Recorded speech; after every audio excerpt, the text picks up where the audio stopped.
Gaur jaungoikoaren hitzak argi eta ozen hitz egitezku. Erosotasunaren onesetan dagoenez arduratu barik bizi direnak salatu ditu Amos profetak. Evangelioan Jesusek aberatsa eta Lazaro aurkeztu dizkuz, aberatsa zan kriminala, pobre existiduko ez balitz lez bizi zen. Ardura bakotasun horrek jaungoikoaren gandik aldendu egin eban. Meza ederto lotzen da, gaur Elizbarrutian ospatzen dugunaz karitaz.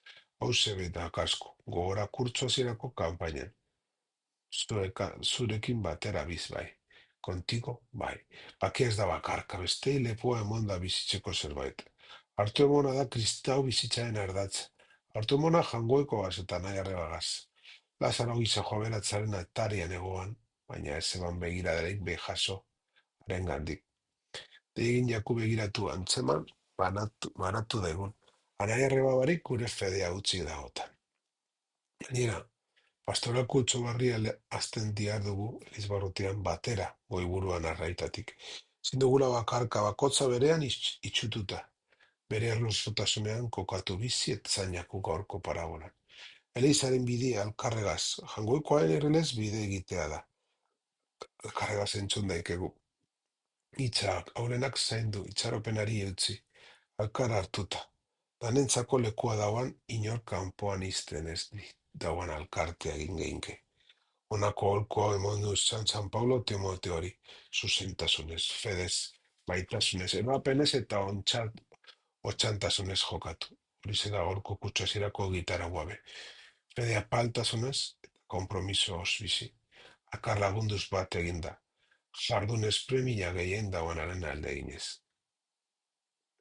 Hauze, itan du binzkio geure buruan, nor da nire atarian dagoan Lazaro. Nok behar dau nire denbora, nire entzutea, nire urkotasuna. Eukaristionek lagundu daigula behegiak eta bihotza zabaltzen. Benetan bizi daigula, zurekin batera bai. Hori kristiau bizitzako eredutza hartuz.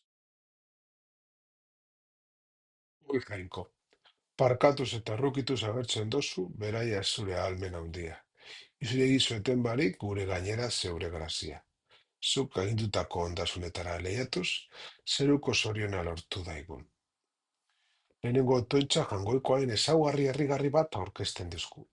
Bere bodorea parkamen eta rukiaren agertzen da nagusiki. Botere nagusitan edo indarri giza idearen aurrien. Otoitzak aldarrikatzen dau jainkozko algustiun pekataria asoridu, sendatu eta altzatzeko kino apalean agertzen dala. Santonek eguneko gaurko irakurgaiak agitzen dauz, non kontra jartzen baitira. Lazaro ezagutzen ez dauan aberastasunen gogortasuna, eta behartzu eta humilduen alde jartzen da jangoikoen errukia. Benetako ondizuna maitatze eta barkatzea dela. Ez ondasun iragankorrak metatzea. Otoitzaren bigarren parteak jainkoak bere grazia gugana inditzen eskatzen dau. Zerenak, eutxi bakarrik bizi baikei betireko promesara. Bideratuak kristina bizitza ornainen eta etorkizunaren arteko tensio gisa ulertzen da. Hemen zendaten, zentiuten dugu betetasunera garamatzan grazia. Han jasoko dugu zeruko ondasunak. Holan, otoitza itzalopen eta erankortasun erregu ihurtzen da. Otortzen dugu grazia barik bere baitan gitzapetuko beratzalez garela. Baina aregaz, jangoikoak prestatzen duzkuna nahiari eta betierako erentziari zabali bizi gaitekez. Janko errukitzu, onartu izu gero edo honek, zure lehizaren eskaintza honetatik, sortu izu guretzat bedeinkazino guztien iturri. Otoitza jangoiko aldarrekatzen da errukearen jainko. Giza eta zabameratzen da gure eskaintzan onartzea ez dagoela giza merezimentuen menpe. Beren maitasuna menpe baizik. Aurkezten duguna, ardaiala eskatzen dugu. Gure pobrezia eta muga utortuz. Gakoa ez dago doainen balio materialain eskaintzen dauzan bihurtuan baizik. Zentsu horretan, erregua kontraste egiten dugu. Epulun aberastzearen lujo bere koiagaz, aparkatzeko logikara ere egitzen da.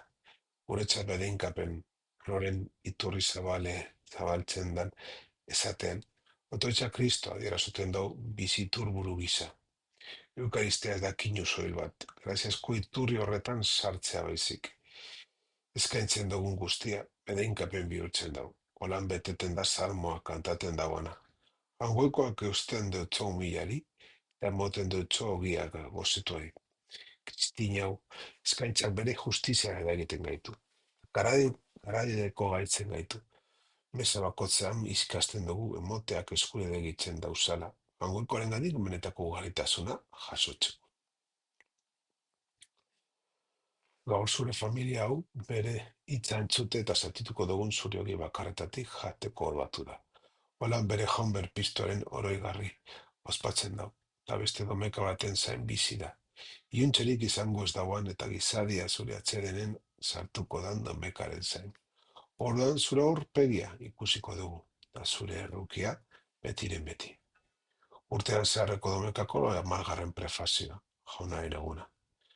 Gaur, adierazten deu, familia moduan agertzen gala. Eta familia moduan agertzen gala, aulen alde egin behar dugu. Aukeria.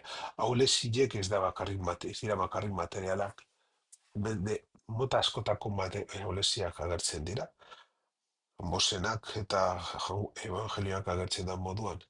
Baina baita ere, entzun eta zatitu.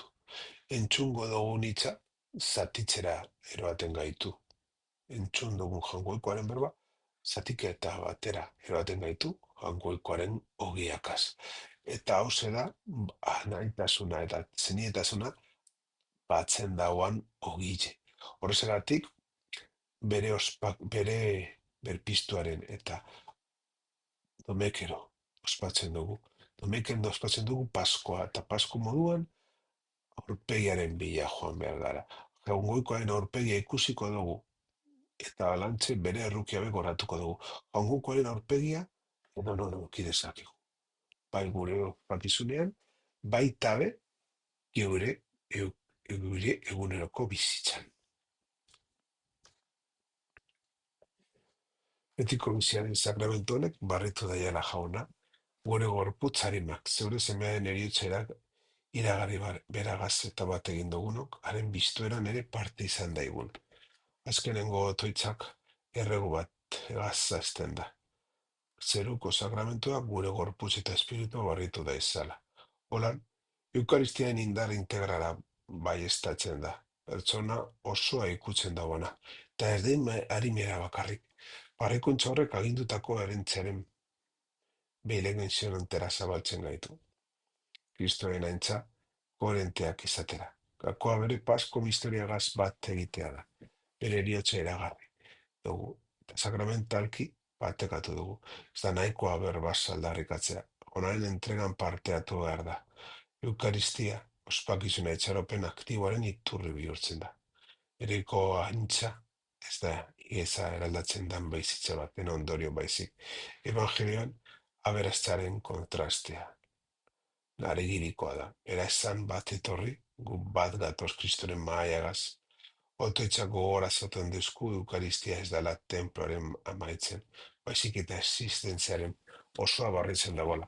Holan, gorputza eta espiritu justiziz eta karidadean bizitzaran bialtzen dira. Espero duguna intzari, aurrea hartuz.